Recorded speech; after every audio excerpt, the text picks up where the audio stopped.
জীবন এত সহজ নয়।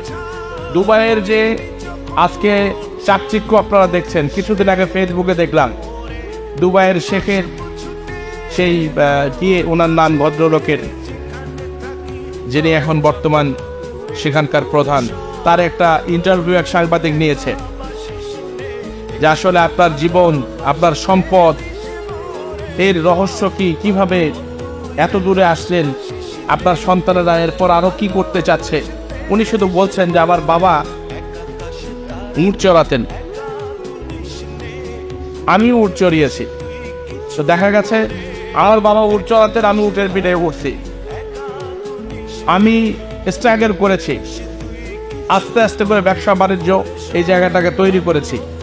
আমি আজকে পরিশ্রমের মাধ্যমে আমি BMW মার্সিডিজে চড়ি, আমার ছেলেমেয়েরা ল্যাম্বরগিনিতে 12 লাখ টাকা। মনে হয়